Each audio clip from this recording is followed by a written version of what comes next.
سورة المطففین۔ شروع اللہ کا نام لے کر جو بڑا مہربان نہایت رحم والا ہے۔ ناپ اور تول میں کمی کرنے والوں کے لیے خرابی ہے۔ جو لوگوں سے ناپ کر لیں تو پورا لیں، اور جب ان کو ناپ کر یا تول کر دیں تو کم دیں۔ کیا یہ لوگ یہ نہیں خیال کرتے کہ اٹھائے بھی جائیں گے؟ یعنی ایک بڑے سخت دن میں، جس دن تمام لوگ رب العالمین کے سامنے کھڑے ہوں گے۔ سن رکھو کہ بدکاروں کے اعمال نامے سجین میں ہوں گے، اور تم کیا جانتے ہو کہ سجین کیا چیز ہے؟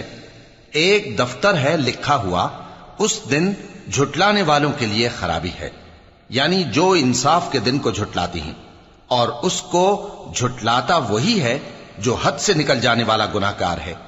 جب اس کو ہماری آیتیں سنائی جاتی ہیں تو کہتا ہے یہ تو پہلے لوگوں کے افسانے ہیں۔ ہرگز نہیں، بات یہ ہے کہ یہ جو اعمال بد کرتے ہیں ان کا ان کے دلوں پر زنگ بیٹھ گیا ہے۔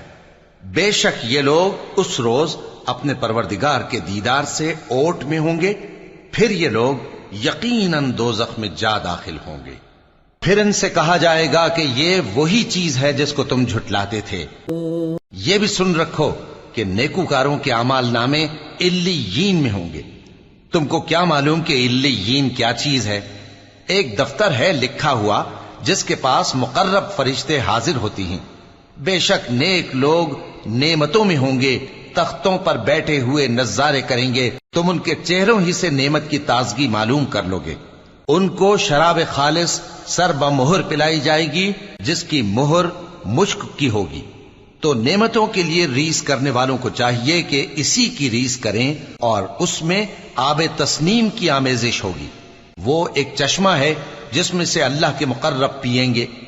جو گناہگار یعنی کفار ہیں وہ دنیا میں مومنوں سے ہنسی کیا کرتے تھے، اور جب ان کے پاس سے گزرتے تو حقارت سے اشارے کرتے، اور جب اپنے گھر کو لوٹتے تو اتراتے ہوئے لوٹتے، اور جب ان کو یعنی مومنوں کو دیکھتے تو کہتے کہ یہ تو گمراہ ہیں، حالانکہ وہ یعنی کافر ان پر نگراں بنا کر نہیں بھیجے گئے تھے۔ تو آج مومن کافروں سے ہنسی کریں گے کہ مسندوں پر بیٹھے ہوئے ان کا حال دیکھ رہے ہوں گے۔ آج کافروں کو ان کے کاموں کا پورا بدلہ مل گیا نا۔